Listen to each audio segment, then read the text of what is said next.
En voyant les statistiques sur les faillites d'entreprises, nous constatons qu'elles n'explosent pas, et que, bien au contraire, elles baissent. En juin 2020, je vous avais déjà fait part de ce constat.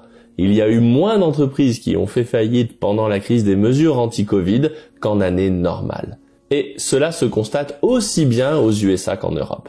L'explication en juin était simple. Avec les aides dues au confinement, même les entreprises qui auraient dû faire faillite normalement ont réussi à survivre. Très bien. Je vous disais également à l'époque que de nombreuses études, dont celle de McKinsey, prévoyaient que 40% des entreprises européennes feraient faillite sous 12 mois après l'arrêt des aides. Mais voilà, les plans d'injection de liquidités se succèdent et la crise n'arrive toujours pas. Comme nous sommes conscients qu'un arrêt des aides provoquera un cataclysme économique, on peut se poser la question suivante. Est-ce que les aides de l'État s'arrêteront bien un jour? Et si cette crise n'arrivait jamais, quelles en seront les conséquences? À quoi ressemble un monde économique globalement immortel? Allez, c'est parti!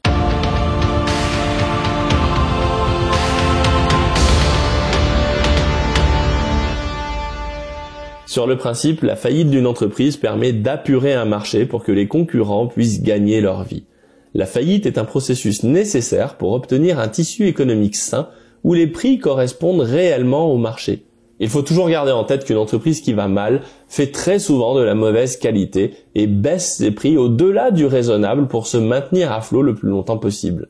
Donc, dans un secteur où une minorité d'entreprises vont mal, c'est l'ensemble des entreprises qui sont en risque car les prix ne reflètent plus le compromis nécessaire entre coût de production et valeur que le client est prêt à payer. Par contre, il faut bien penser qu'un trop grand nombre de faillites peut tuer un tissu économique pour 10 ans car il n'a plus assez de ressources productives pour survivre à ces faillites. Typiquement, lors de la crise des années 30, les faillites ont été beaucoup trop nombreuses dans un laps de temps beaucoup trop court pour que l'économie ne puisse se relever rapidement. Donc, lorsqu'une crise se déclenche, les politiciens sont toujours tiraillés entre la nécessité de laisser les entreprises fragiles faire faillite et le sentiment de devoir sauver l'économie en aidant les entreprises à passer la crise. Étant donné que la principale boussole des politiciens reste l'élection, ils ont un biais naturel vers la solution « on sauve l'économie » car se faire réélire après une débâcle économique est quelque chose de très compliqué.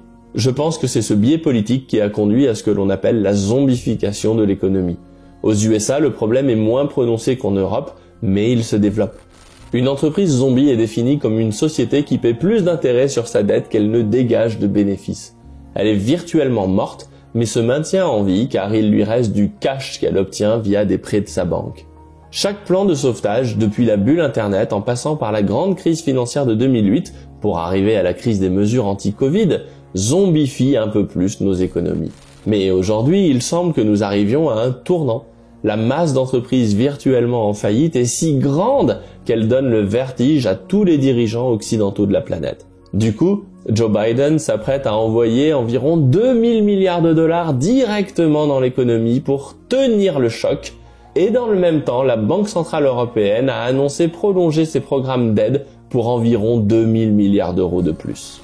Et à ce moment-là, je me dis que nos politiques pourraient être fondamentalement incapables de retirer les perfusions aux entreprises et à la population car les dégâts seraient trop importants à supporter politiquement parlant. Quel politicien serait prêt à assumer des décisions qui provoqueraient une forte dépression économique qui s'étalerait peut-être sur 10 ans? N'est-il pas plus facile pour eux de considérer que l'économie de leur pays est too big to fail? Si c'est cette direction que nous prenons, alors quel sera le prix à payer? Tout d'abord, il faut être bien conscient que ce ne sera pas la première fois et probablement pas la dernière. Les empires naissent, grandissent, croissent et bien souvent finissent par s'effondrer sur des cycles d'environ 1 à 2 siècles. Il est intéressant d'observer sur ce graphique que c'est la monnaie qui s'effondre en dernier de façon soudaine alors que tous les autres facteurs ont tendance à se déliter progressivement. Par contre, lorsque la monnaie s'effondre, la chute s'accélère.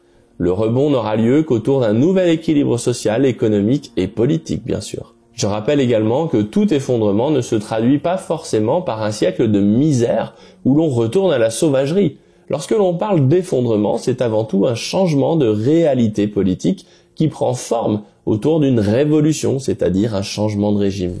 Il est aussi intéressant de constater que l'une des étapes caractéristiques d'un effondrement d'une société passe par une remise en question des dettes. Enfin, la phase révolution et guerre ne passe pas forcément par des conflits armés. Il s'agit d'une étape où le pouvoir et les élites sont remis en cause. Cela peut se passer paisiblement. La guerre n'est pas une étape obligatoire. Bien, à quoi un scénario de zombification de l'économie qui se terminerait par un changement de régime se traduirait? Si on admet que l'on sauve tout le monde aux dépens de la valeur de la monnaie, alors nous allons assister à une forme bien étrange d'appauvrissement. Nous ne serons pas submergés par les pauvres comme dans les années 1930, car l'appauvrissement ne sera pas concentré sur un groupe de gens, mais plutôt diffusé sur toute la population. Lorsqu'un État imprime un billet, il lève un impôt sur toute la population. S'il donne ces billets à ceux qui devraient s'appauvrir, cela revient à opérer un transfert de richesse de la population vers ceux qui sont le plus sujets à tomber dans la pauvreté. Dans ce scénario, il n'y a plus de pauvreté, mais une augmentation de l'exclusion. Ceux qui sortent du système n'ont plus aucune chance de retrouver un emploi ou des revenus. Ils sortent des statistiques et deviennent des pauvres invisibles. C'est une situation particulièrement dure et injuste, car personne ou presque ne les remarquera. D'ailleurs, de nombreux rapports sur l'exclusion tant aux USA qu'en Europe en font déjà le constat depuis plus de 10 ans.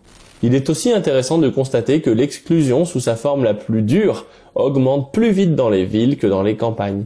Les statistiques sont difficiles à trouver, mais je suis certain que la crise des mesures anti-Covid a fortement aggravé ce constat. Ensuite, vous aurez une seconde couche de la population qui sera entretenue dans une pauvreté relativement supportable grâce à des aides. Bons alimentaires, stimulus check, chômage partiel, aide familiale. Au final, ces personnes font partie de ce que l'on appelle l'assistanat public.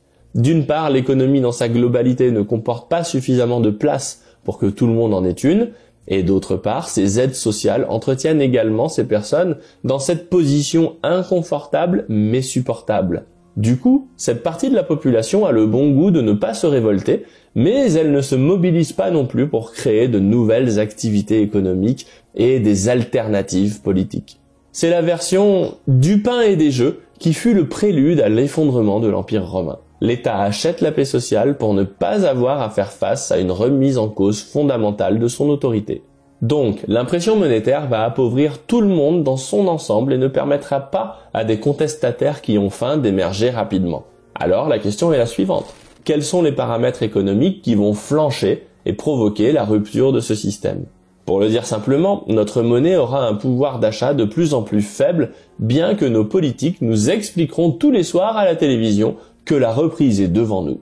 C'est un peu la même chose qui se passait en URSS. Les gens mouraient de faim, mais dans les journaux du Parti communiste, les productions de blé étaient toujours meilleures d'une année sur l'autre. Il va donc falloir surveiller deux indicateurs.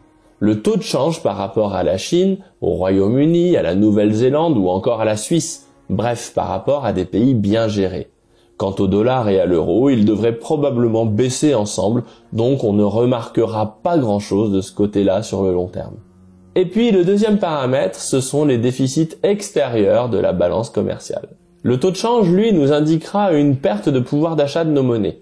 Quant au déficit extérieur, l'augmentation des importations nous indiquera que les biens produits par les pays les mieux gérés coûtent de plus en plus cher, et la baisse des exportations, malgré un taux de change en baisse, nous indiquera que la qualité de notre production diminue dans le même temps que la qualité de notre tissu économique se détériore.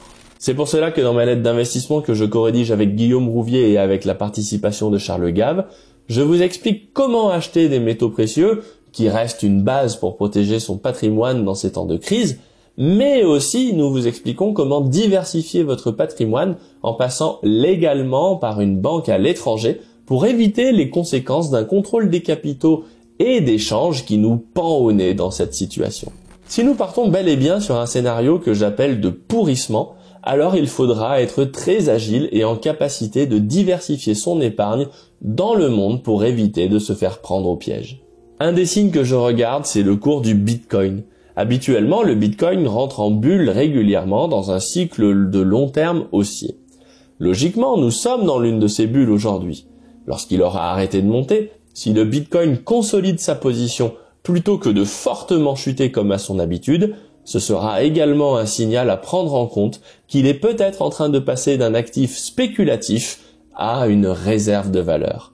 C'est peu probable car les obstacles sont nombreux, mais si le Bitcoin prend cette place, alors dans le futur, cela nous sera d'une grande aide pour protéger notre épargne. Sur ce, je vous dis à très bientôt pour de nouvelles vidéos. Ciao! Si vous aimez mes vidéos, abonnez-vous et pensez bien à cliquer sur la cloche pour être notifié lorsque je publie de nouveaux épisodes. Et pour recevoir le guide de l'investissement de ceux qui ont déjà réussi, inscrivez-vous ici.